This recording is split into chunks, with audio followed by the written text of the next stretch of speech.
Hello, everyone, and welcome to the Testing Psychologist podcast.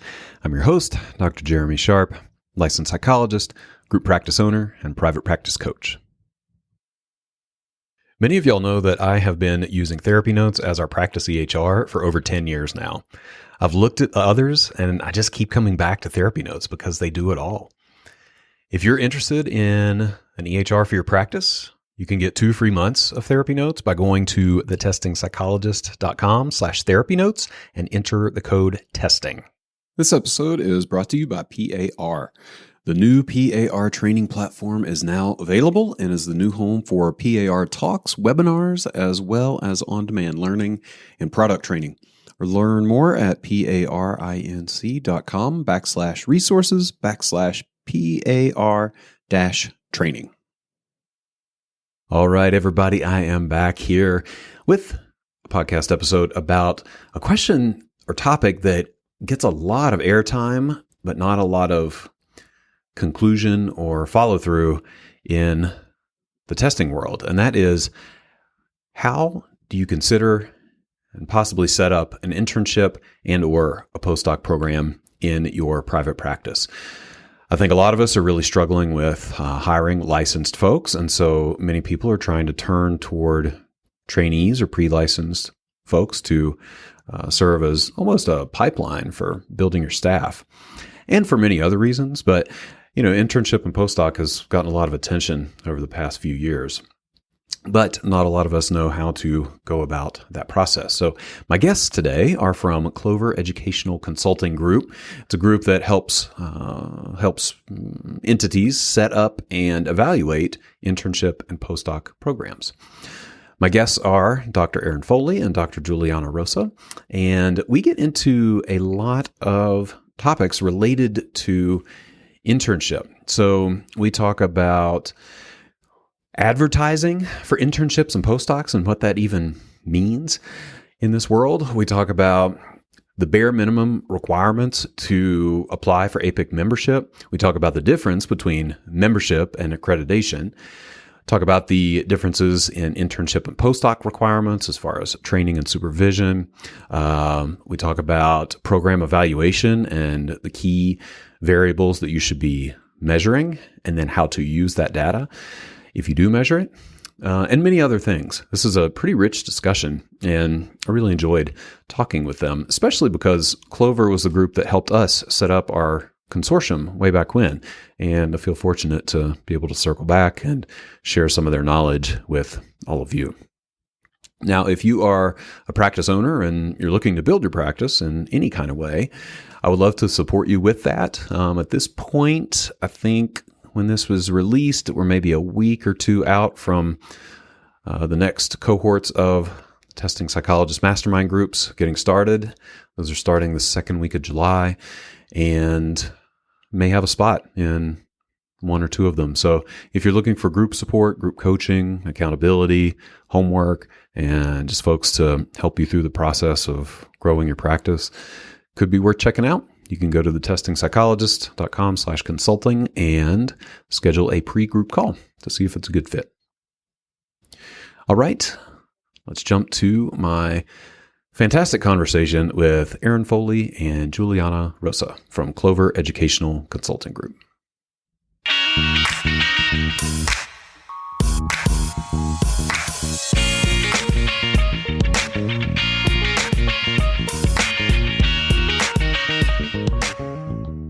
Erin, Juliana, welcome to the podcast. Hi, thank you. Yeah, thank you for having us. Yeah, absolutely. Thanks for being here. It's a kind of a surreal moment. I think I've talked on the podcast before about how we used Clover to help set up our internship program however long ago, 7 or 8 years ago. And then, I bumped into Juliana at this alumni event a few months ago, and here we are. So yeah, I'm glad to be chatting with y'all and sharing a lot of what y'all do with the rest of the community here. So let's see, I will start with what I always start with, which is, my focus on this. Why do this out of all the things you could do with your time and life in this world? Why this? So, Erin, I'll let you go first, and you can say a little bit about what you do as well, just to help people kind of orient to who you are. Yeah, absolutely. So I oversee Clover's work in helping training programs either develop or become accredited or problem solve, just really having kind of a macro or a big picture impact on the psychology training community. And I think I do it because you can have that big impact. So, this chance to work with people across the country and to really think about how to improve our behavioral health workforce at just a different level than I had when I was providing direct services as a psychologist years ago. So it's a different focus, and it's kind of exciting to be able to work with folks who are interested in developing future psychologists. Yeah. I feel like it really gets to that ripple effect, right? I mean, you're affecting a lot of trainees' lives and psychologists' lives. That's really cool. Yeah. Juliana, how about you? Sure. I am the director of research and evaluation at Clover. So, what we do, or what I do, is oversee program evaluation and research services to support a lot of behavioral health programs and workforce development, as Erin mentioned, as well as community programs, capacity building. So, we do a lot of different evaluation and research projects in the behavioral health realm. So, been Yeah. doing it for about 3 years, and really enjoy the work because I love data. I love nerding out about data, and especially when we're using data to inform improvement, decision making. That's really where my passion is. Yeah. Yeah. I love that. Yeah. We're going to kind of tackle both sides of this. We're going to tackle the setting up of the programs, but then the other side of that is evaluating them and making sure that they're doing what they're supposed to be doing and serving everyone as best they can. So, yeah, I'm really grateful to have both of y'all here to tackle both of those sides. So, we can, I think, launch into the front end of that and just get right to it. So, training programs. I think looking through this lens of how training programs are maybe available for folks in private practice would be interesting. But we can talk about training programs in general. So maybe just a big picture overview of where the trainees are coming from and how we might start to think about bringing them into our work wherever we are. Yeah, I'm happy to jump in on that. So, when I think of training programs, I'm either thinking of internships, that doctoral level internship, that kind of culmination of their doctoral training, or the postdoctoral fellowship, and kind of thinking of drawing trainees from programs based upon kind of what their training history was, what their area of focus was, and especially if you're getting into private practice, kind of thinking of identifying and finding those trainees who want to build a practice of their own someday, or really want to be able to specialize in a particular area, especially at the postdoctoral training level. You programs can really, if they do it right, find and access potential trainees across the country, recruit kind of nationally with different resources that are available to bring people into their practice or their setting. The trick is just to kind of to advertise right and to make sure you're finding those right matches. Somebody who has the same kind of professional interests or things that align with what you're doing in your practice or your setting. hmm hmm Yeah, I know we're going to talk about internship and postdoc separately here as we go along, and there are different processes with each of those. But it's interesting. I mean, I key into the word advertising right away. I don't know that I think of it as advertising and how we recruit our trainees. So I'd love to hear your thoughts on what advertising, quote unquote, looks like when we're Yeah. looking for interns and postdocs. Yeah, I think programs need to sell themselves just as much as potential trainees or prospective applicants have to sell themselves to programs. If we're going to be successful in finding the right people, we have to kind of be able to show what there is to offer. So when I was a training director in my former life before I started with Clover, I one of my goals was to really let prospective applicants know what we could offer that was unique and interesting and exciting to really pull in somebody who kind of shared that excitement and passion. I worked in juvenile justice, and I wanted to advertise kind of very clearly, this is what we offer, and this is kind of how we can help you go down a path in this type of justice setting. And that was done through kind of the written materials that we provided, our engagements at APA, talking kind of with others at APIC or different settings. Even talking kind of at the high school level, we would do advertising kind of early to kind of really get people thinking about a career or in psychology that focused on our justice setting. I could see that type of advertisement happening in private practice or in hospital settings and in other ways to kind of create that pipeline effect of, oh, this is where I can go in my career. And here's a place that offers that type of training or that type of work. Yeah, yeah. That's interesting. I don't know that I would think to go to high schools to start to recruit our trainees, but pipeline starts early. So I get to do a training for high school interns and talk about all the different paths they can take in psychology. And then years later, those folks reach out and they're like, you talked about consulting work and I'm still interested. And now I'm in a doc program. So that kind of laying the groundwork can start really early if folks have the time and capacity to do it. Sure.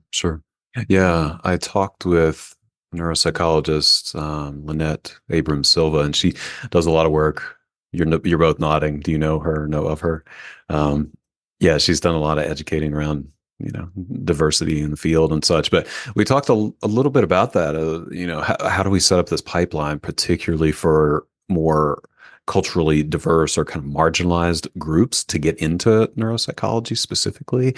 And she also talked about we have to start early somehow and kind of model what this field could look like for younger folks. So there's a lot of energy around that, I think. So I think we can dive into this whole training experience. I might start with a general question though of everything that we're talking about. We're going to talk about internship and postdoc. How much of this is realistically happening outside of the APIC umbrella, especially with internship? Is there even a non-APIC market out there that folks could consider, or should we just set our sights on somehow getting under the APIC umbrella as we try to recruit interns specifically? There could be, but I think it would be pretty limited to go outside of that APIC umbrella. I think that the most typical route is to obtain that APIC membership, because with that, you can participate in the national match that many of us did when we were selecting our own internships years ago, or for me, it was years ago. And with APIC, there is now a necessity for APA accreditation. Those go hand in hand now, which they didn't always, but they do now. And that's the most typical route that folks take. There could be other routes if someone had an exclusive agreement with the university to take their doctoral students as interns, and it was a kind of one-to-one match that happens kind of within that setting. But most typically, it's going to happen with APIC membership and APA accreditation. That makes sense. Yeah. So I think you answered this question, but I just want to make sure to clarify for folks who are listening. So is it possible to be an APIC member and participate in the national match without being APA accredited? Not long-term. Okay. Once you become a member, you have 3 match cycles to obtain your APA accreditation. So in the long haul, you have to be an APA accredited internship to continue with the match. You could, let me correct that. You could stay an APIC member, I believe, but you could not participate in the match. And really, you want that match opportunity to be able to find interns for your training program. So it does not make any sense to do one without the other. Yeah. I mean, talking about advertising, it feels like that's 80, I don't know, to 90% of the advertising is just being able to participate in the match. Yeah. I don't know how you would get interns otherwise. Critical. Yeah. So let's talk about that. What's the barrier to entry to just gaining APIC membership? I mean, could anyone listening go to a website and become an APIC member like tomorrow, or how does that work? Anyone could absolutely apply tomorrow.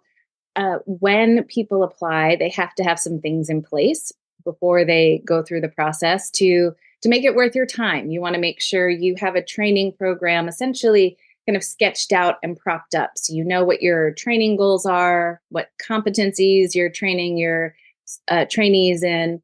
You have kind of certain policies in place. So APIC wants you to have a due process and grievance policy in case there are troubles that come up within the training program. Be able to demonstrate that you have didactics in place. So you actually have a curriculum going, and they're going to need to see that before they consider you for membership. So you could apply tomorrow, but you want to make sure when you do that application that you have all of those pieces that meet their membership criteria. They have 16 criteria that have to be met. And kind of looking through those programs, we'll want to make sure that they meet all of that, have the right number of psychologists, offer a stipend, provide the right amount of supervision, that type of thing. I gotcha. It seemed almost like there's a little bit of a chicken or egg phenomenon here. I mean, I'm getting the sense that if you want to apply, you should have some demonstrated track record of these components. But how do you get that without having interns? I don't know. How have you seen programs navigate that? Or am I making an assumption? Like, is it okay to just have theoretical, a theoretical training plan? It is now okay to apply for APIC membership without having trainees on site or in training. You can create all the pieces of the puzzle and just not have those trainees there. And that's a provisional membership. And so you can apply for provisional membership. After that, you will have to get trainees on site and in training in order to transition to full membership. But you can start participating in the match with that provisional membership to help you get those trainees there. So just looking at the intern level. It is a little bit of a chicken and egg thing. It feels funny to write a training manual saying our interns do X, Y, and Z when you've never seen an intern. But that's kind of part of that early stages of the process, that you are really envisioning what it is that we are offering and how we're going to offer it. And then you're providing that full package to APIC to consider.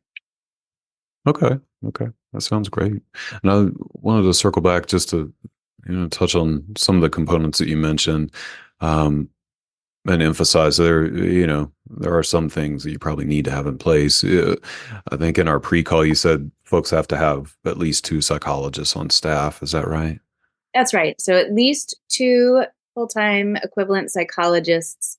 You have to have a stipend that is fair and equitable and matches what would be expected in your region or your jurisdiction. So you can't be well below the average in your area.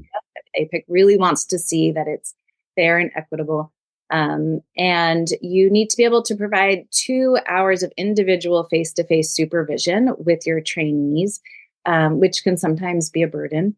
You have to provide 2 hours of didactic training per week as well, or so that that goes into demonstrating that training curriculum, that this is not just on-the-job training. This is really a training program, and we are doing this for the purpose of training future psychologists.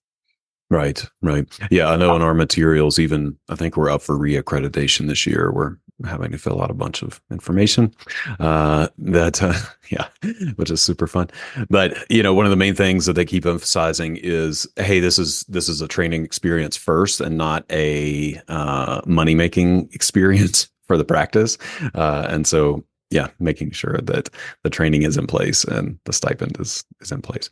I will say this, though, it was funny. Like, I had a bit of a boomer moment or something when we were talking about average stipends for interns. And my understanding, you can correct me if I'm wrong, but our training director was saying that the average stipend is creeping toward 40,000 at this point. Is that right?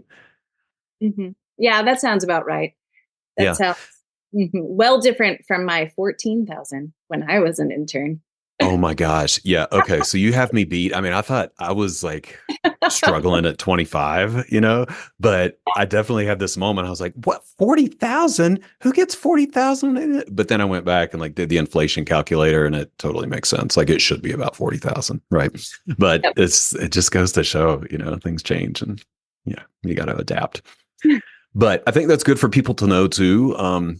That, yeah, if you are thinking about taking on an intern, you should plan to pay them around 40,000 a year, even if that seems like more than what you made on internship, which is true for me.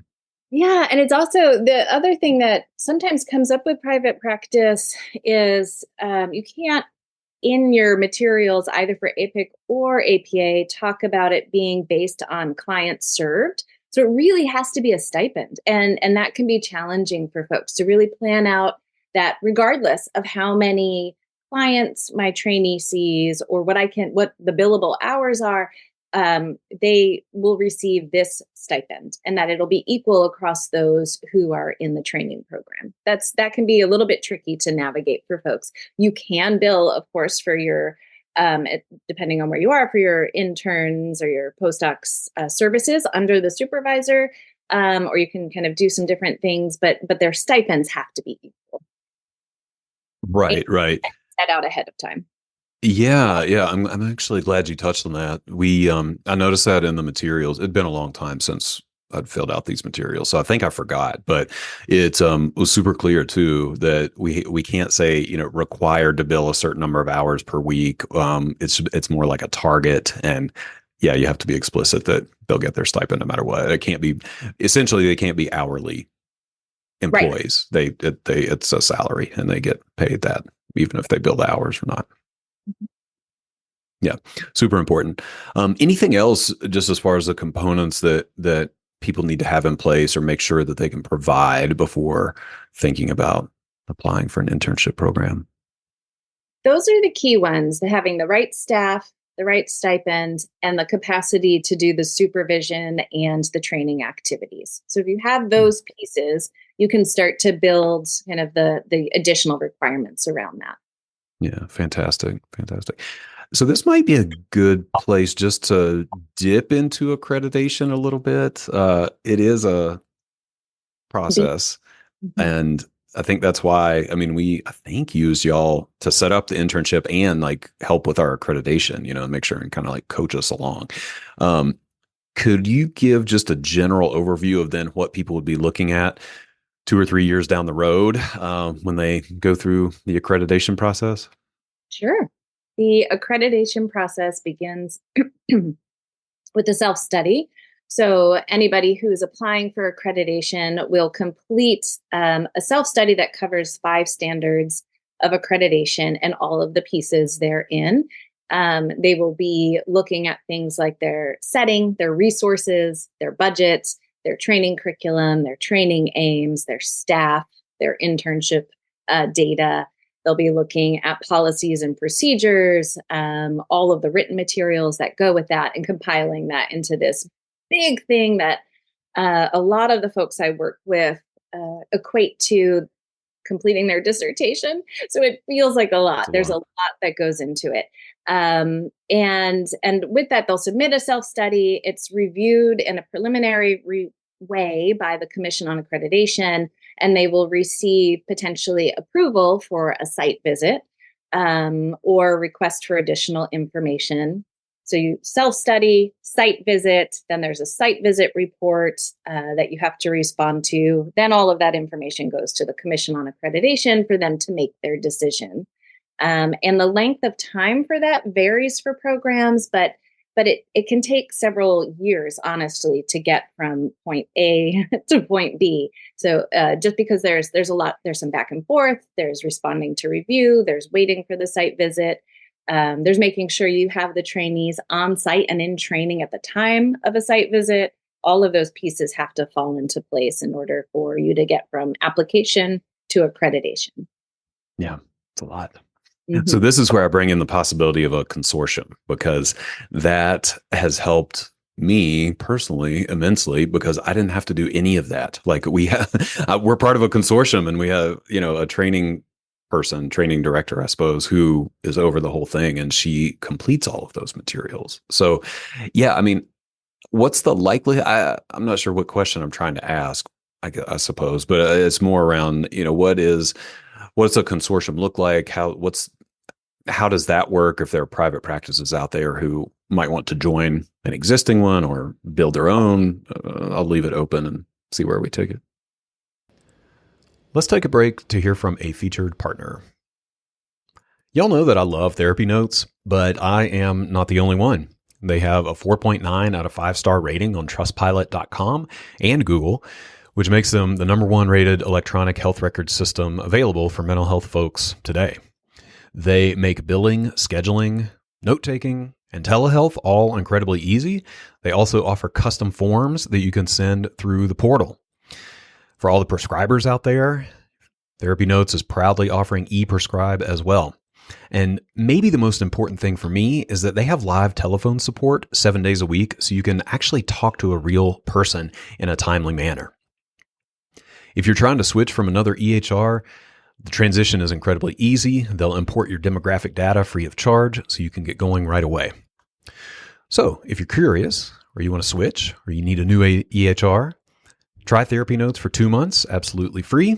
You can go to thetestingpsychologist.com/therapy notes and enter the code TESTING.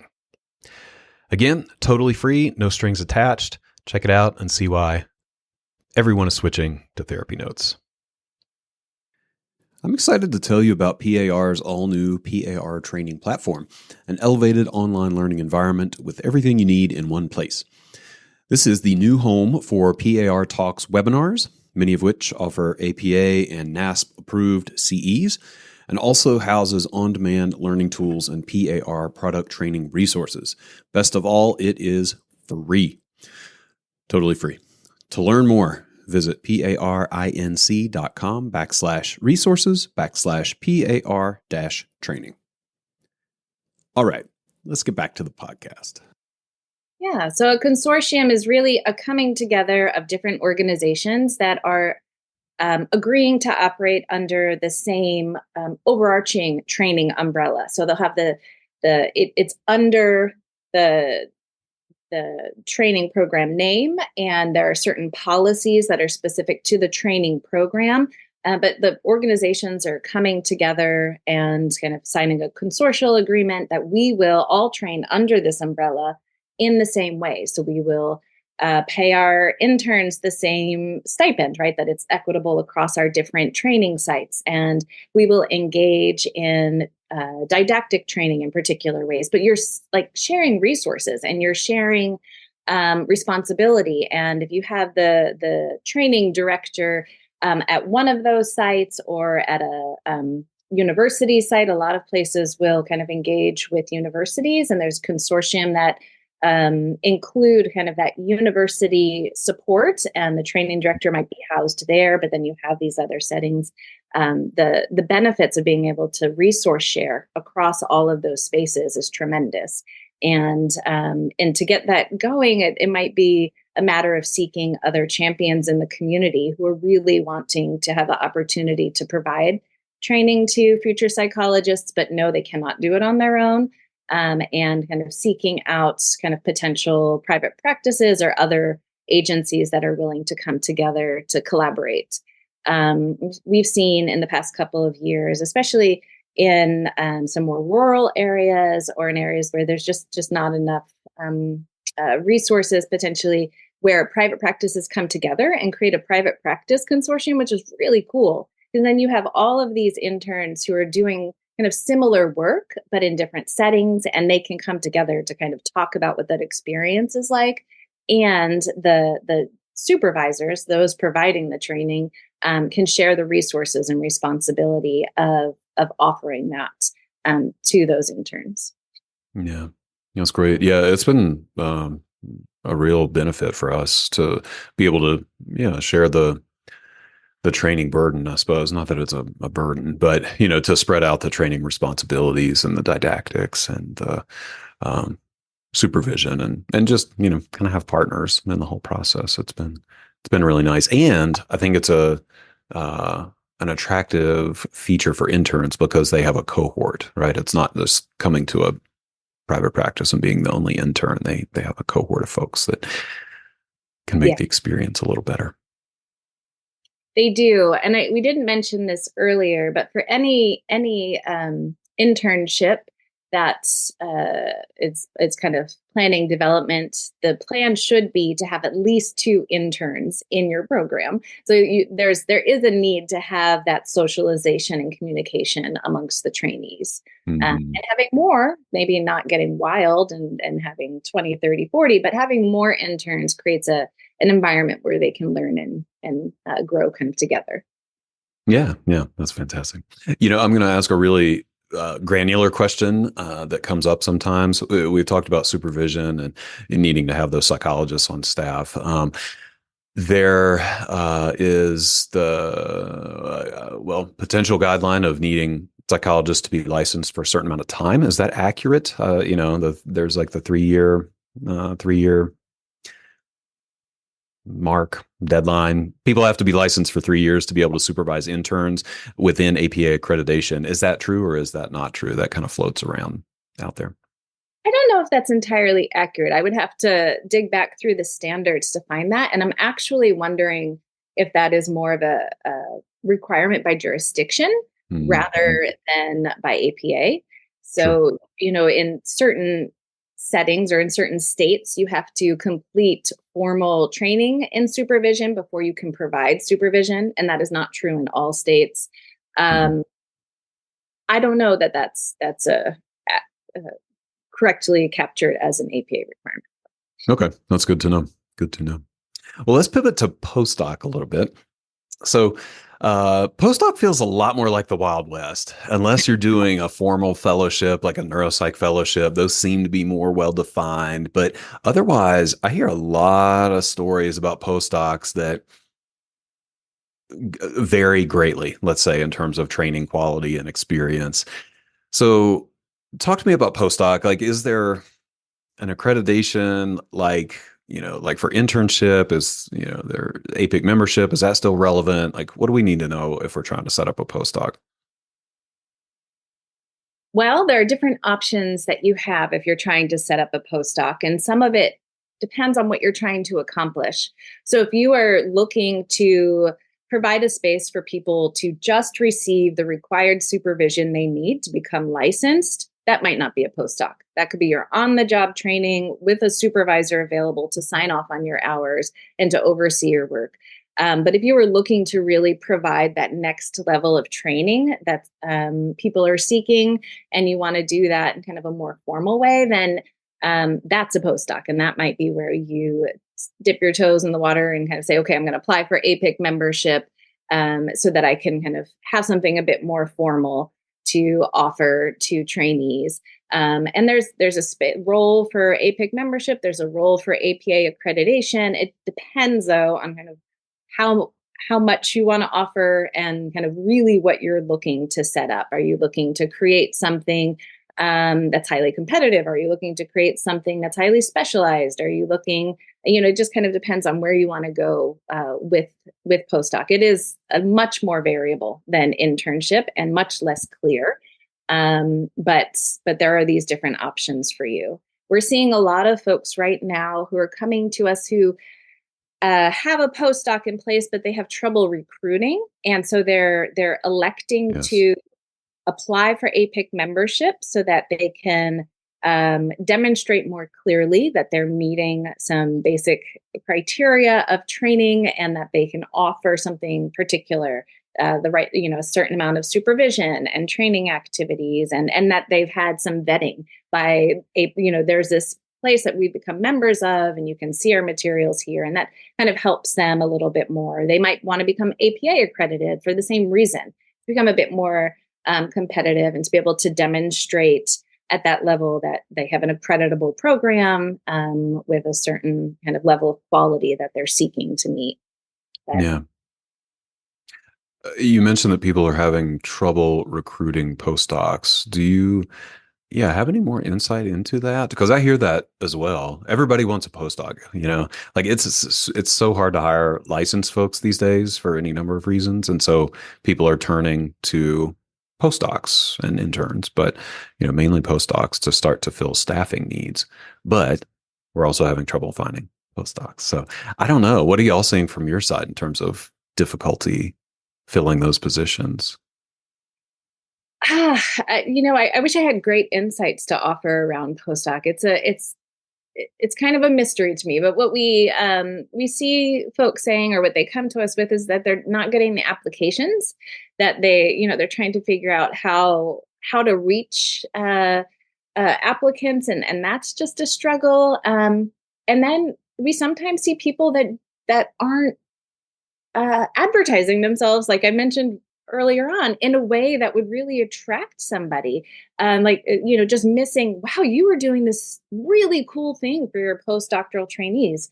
You're helping kind of to create and like prop up their potential private practice, by teaching them all the skills that go into it, but you're not advertising that you do that. And somebody who Mm, wants to start their own private practice someday, if they learned that you provided this training, this background, or maybe they could keep their client base when they left, that was a part of the training, you might get more applicants that way. So some of it is just not knowing kind of the what to advertise, or kind of those gems within your program to put out there. And some of it is not knowing kind of where to go to seek applicants. So a lot of times folks don't know, for example, that there's APIC offers the universal directory.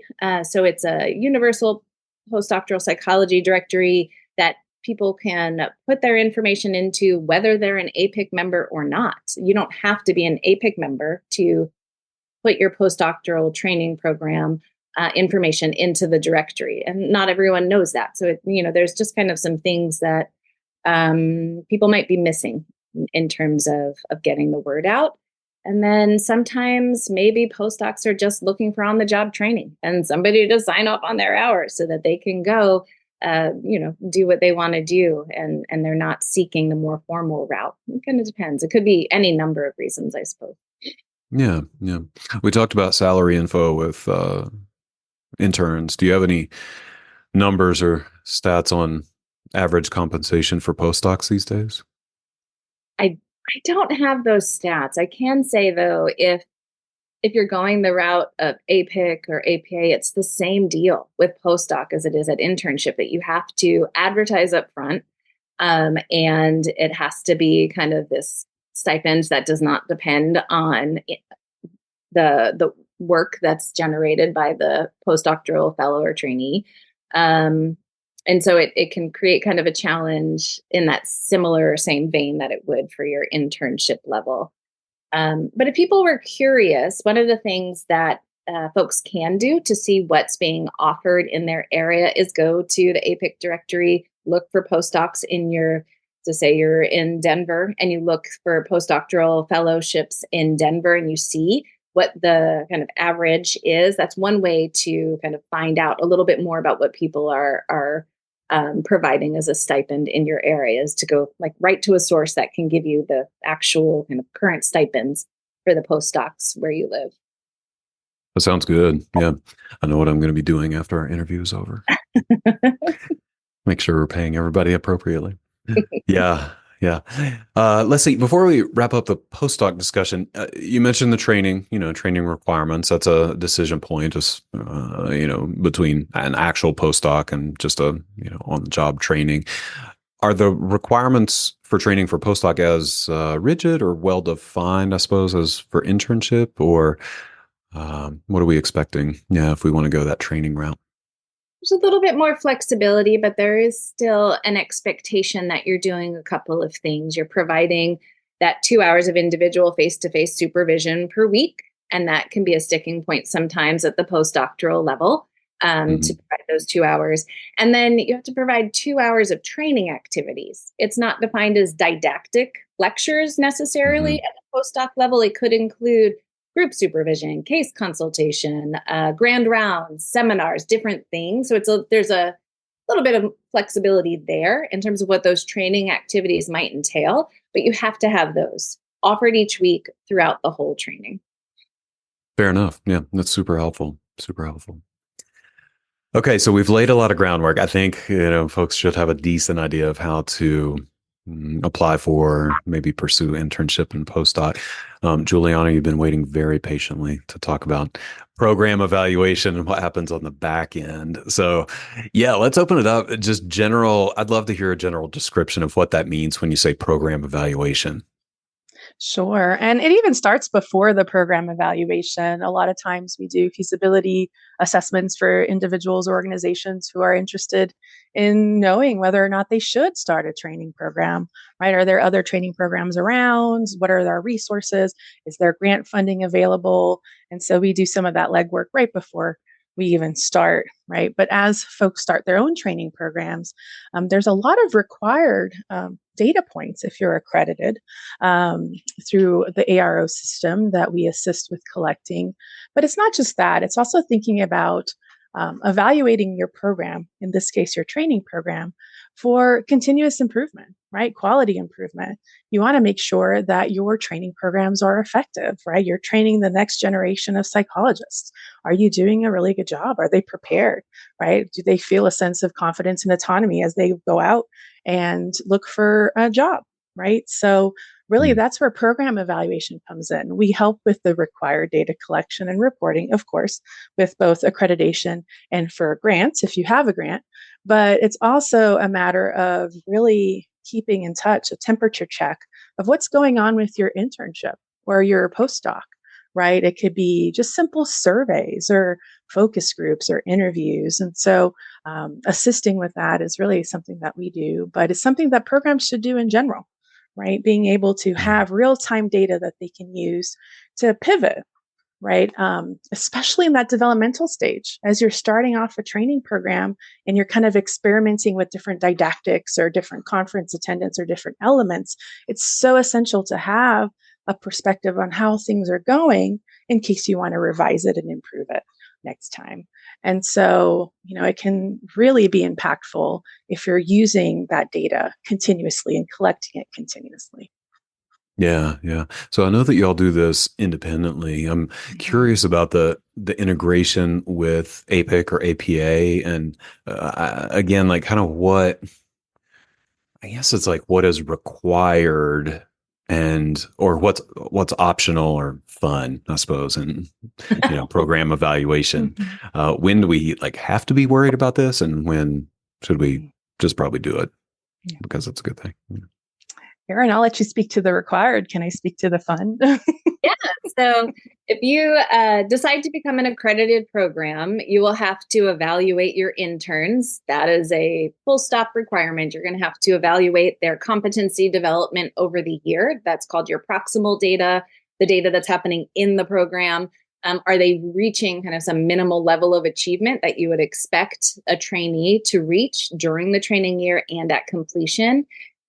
We have to assess that. You have to also assess distal data or alumni data. So after they graduate, when we reach out to them and ask them how the training program did, how well prepared they were in all of the profession-wide competencies that we expect trainees to be prepared to operate within, did the program prepare them in the way that they expected? That's going to be part of your distal or long-term data.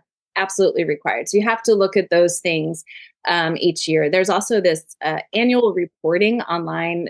Juliana used the acronym ARO. That's annual report online that goes to APA, where you are providing details like on your applicant statistics, how many applicants you received, how many you interviewed, how many are there, and providing some information about kind of the professional experiences of your trainees and of your supervisors. So there's a lot of moving parts that go into the required data, and it's generally around kind of your interns and your supervisors, and all the ins and outs of what you're doing to train them and how your supervisors are qualified to do that. So kind of looking at that full picture in the data.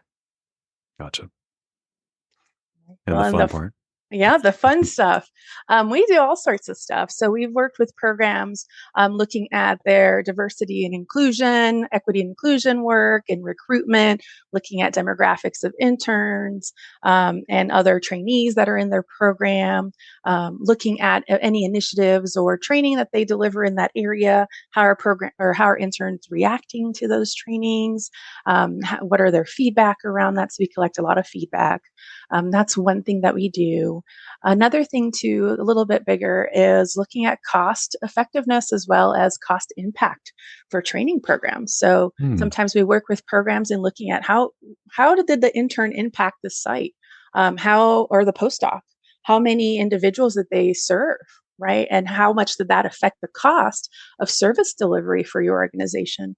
And in many cases, there's definitely a cost benefit to having a trainee in your organization supporting the services you're delivering. So we do cost benefit analysis in that case. But also just temperature checks. Throughout the year, we do several surveys, or we recommend doing at least 2 surveys during your training year with any of your trainees, postdocs, staff, also students, and kind of getting a sense of how things are going. Right? Are we seeing an increase in their confidence and their autonomy and their satisfaction with their program, and kind of discussing it with the training committee or training directors and trying to think of ways that we can improve anything that we notice that might need some improvement or some work. So not waiting till the end of the year, right? At the end of the training year to get that feedback, but having temperature checks throughout the year to be able to get that information.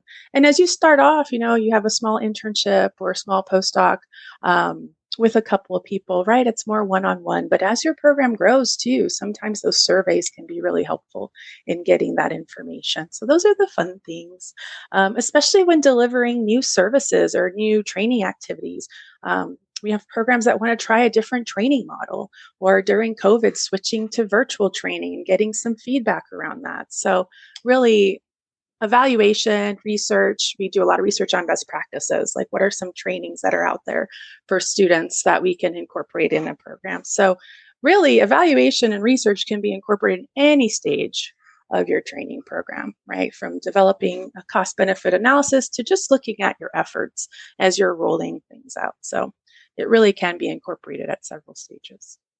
That's fantastic. I didn't realize that y'all were doing the cost benefit analysis as well. I think that a lot of practices would probably find that helpful, especially private Mhm. practices, but um, other entities too. That's fantastic. Yeah. So I know you've probably seen a lot. Well, you've seen a lot of data from a lot of programs. I would love to hear both sides. Like, what are some of the characteristics of a program that increase positive outcomes? And then what are some of the biggest mistakes or train wrecks you have seen in training programs?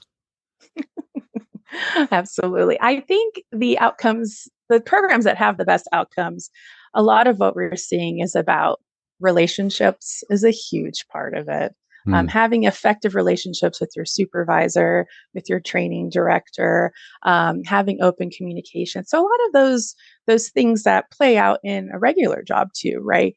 You're seeing that in the surveys that we do. But having really concrete training goals and agenda, right? Having really clear goals for students, keeping them informed of what they're going to go through, right? And not, pivoting or being surprised about that. So those are all the feedback that I've received from students in really good quality programs are the ones they have positive relationships and it's very well structured. Right. And they use data, right? I would argue that those programs use data to pivot when things aren't working so that students feel heard, right? That they feel their concerns are being heard. Um, Disasters, I haven't worked with disastrous programs, but I do know one of the things that a lot of programs do is they have so much data and they don't know what to do with it.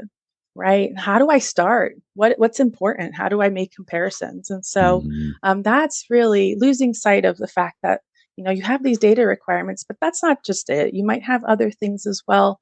And how do you get that all together? How do you use it not just as a training director, But if you're in a consortium, across sites, how do we present this information across sites? Or if you have a training committee, like how do we convey this information to the training committee in the way that's helpful? And that's something that programs struggle with. And if they ignore their data and they're not pivoting, sometimes that could lead to more negative outcomes for those students, right? Because we're not paying Yeah. attention to those outcomes. So. Yeah. Yeah. I'm glad you brought that up. It makes me realize I don't know that we have talked a lot about our data. Maybe it's generally good. And so it feels like we don't have to. I don't know. But I can't really think of a detailed discussion where the data was presented in any kind of way, right? It sounds like that is relatively common, or have maybe the right question actually is like, how have you seen that done well? How do people take the data and then actually operationalize it and make it impactful? Right. One of the things that I've seen coming up is dashboarding, just having data in dashboards that are easy to use that people can kind of navigate. But I think in general, as you're looking at data, it's one thing to just hand people data and ask them to digest it. It's another thing to help with creating questions or looking at trends in the data. If you can get closer to those actionable steps with your data presentation, that's usually the most effective way of actually using the data. Right. I know there's Mhm. people who want to nerd out like me on all the significance testing and all that stuff, but that's typically not, busy training directors. That's typically not how that works. So, Mhm. really thinking in what can we do with this? So, what are the trends? What are the basic things we are seeing? And what are the next steps? So, a lot of action planning and strategic planning around the data use. And I Yeah. can give you a kind of a real example from kind of developing program, how they incorporated that use of data. So kind of working, this was in a university counseling center. And as they were setting up their internship, they planned out for the year that as a training committee, so the committee is all of the people actively involved in the planning and implementation of the program, your primary supervisors, your training director, et cetera, we are going to commit to meeting um, throughout the year, but every summer we will have kind of a mini retreat, and we're going to pull all of our program evaluation data, our supervisor data, our didactic training information data, and we're going to look at that and decide, did we do what we set out to do last year, and do we need to make changes before we enlist a new cohort kind of in this program? So like really taking time to sit down and look at that together and using it for conversation. That's kind of the ideal, to be able to plan out time that we're going to look at this together so we can make changes that are kind of immediate and meaningful to our cohorts. The programs that don't do that find themselves in a bit of a pickle when it comes time for reaccreditation, and they realize that they haven't been sitting down and using feedback to improve the program and make changes along the way. So it's using the data kind of year to year, kind of year over year, so we don't forget about it. That's meaningful. We do see programs that do forget about it though, and 10 years later, they're doing their reaccreditation, and gosh, they really wish they had looked at this 9 years ago. That can be kind of disastrous for a program sometimes. I could see that. Yeah, that sounds like a complete nightmare, trying to go back over 5, 8, 10 years and gather data or make some conclusions or decisions. Okay. Goodness. Now, is this part of what you're talking about? Like this data support program. Is that what we're kind of describing when you're talking about almost like coaching around what to do with the data? Yeah, so Clover recently launched a data support program. It's a subscription service for psychology training programs, both internship and postdoc. And what we do is we work with programs, one, to make sure that their evaluations correctly collect what is required, so meets the standards of accreditation, and we make sure that those evaluations are disseminated and that the information is collected, aggregated, and presented in a way that's useful. So we're looking at your intern data, that proximal and distal data that I mentioned, kind of in the training program and after. But we're also looking at things like your didactic training data and providing reports back to the program on that. highlighting if there's a concern in competency evaluation, like, look here, things seem to be amiss. We want to make sure we pay attention to this. Same for program evaluation, et cetera. So we're kind of looking at that data, kind of collecting that, aggregating that, putting it together, and creating data workbooks and the data dashboards kind of for programs. So they have everything they need at their fingertips, but we're helping to relieve some of the burden. I know you didn't want to use that word earlier, but the burden on training directors or training committees, that when it comes to collecting data, it's a lot, can be a lot of work. Reporting, putting that together can be a lot of work. So we're trying to lift that burden, make sure people are doing things up to standard, and that they have the information at their fingertips when they need it. That sounds super helpful. Yeah. So just to be super clear, it's like is it a software program, or is it a coaching, or is it both? Not coaching, but like personal support. Like what's it look like realistically dated? We offer individual consultation with that during the year. Our team, so you're assigned to one of our consultants, and that consultant is building out and sending the surveys, the evaluations on your behalf, collecting that information, putting it into our data workbook for you, and then aggregating that into kind of a separate workbook that's easier for the program to navigate, because everything is set up to match or align with the APA tables that you will someday have to submit for a self-study, or to align with what's required for the annual report online, the ARO data. So we have consultants on our team who are kind of working that for you behind the scenes so that you don't have to. But then part of that annual subscription is to be able to sit down with a consultant to talk about your evaluation related information throughout the training year. Gotcha. Yeah. Sounds super helpful. And it's a lot. Like I said, I have not had to handle a lot of this, honestly. I'm just filling out a lot of information, but yeah, it's a heavy lift for our training director, and any support in that regard, I think is super helpful. So I really appreciate it, y'all. This conversation went surprisingly fast, and I know there's a lot more that we could dive into in either of these areas. But yeah, I'm grateful to be able to speak with you for a little bit, and hope that this has maybe inspired some private practice folks out there to consider application for membership, and those of us who are doing internships already or postdocs, being willing to look at the data and actually put it into play a little bit more. So thanks for being here. Absolutely. Thank you so much. Yeah, thank you. All right, y'all. Thank you so much for tuning into this episode. Always grateful to have you here. I hope that you take away some information that you can implement in your practice and in your life. Any resources that we mentioned during the episode will be listed in the show notes, so make sure to check those out. If you like what you hear on the podcast, I would be so grateful if you left a review on iTunes or Spotify or wherever you listen to your podcasts. And if you're a practice owner or aspiring practice owner, I'd invite you to check out the Testing Psychologist mastermind groups. I have mastermind groups at every stage of practice development: beginner, intermediate, and advanced. We have homework, we have accountability, we have support, we have resources. These groups are amazing. We do a lot of work and a lot of connecting. If that sounds interesting to you, you can check out the details at thetestingpsychologist.com/consulting. You can sign up for a pre-group phone call, and we will chat and figure out if a group could be a good fit for you. Thanks so much.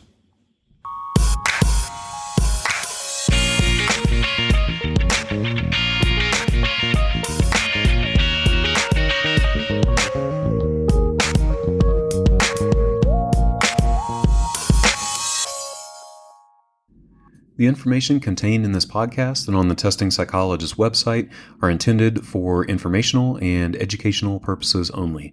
Nothing in this podcast or on the website is intended to be a substitute for professional psychological, psychiatric, or medical advice, diagnosis, or treatment. Please note that no doctor-patient relationship is formed here, and similarly, no supervisory or consultative relationship is formed between the host or guests of this podcast, and listeners of this podcast. If you need the qualified advice of any mental health practitioner or medical provider, please seek one in your area. Similarly, if you need supervision on clinical matters, please find a supervisor with an expertise that fits your needs.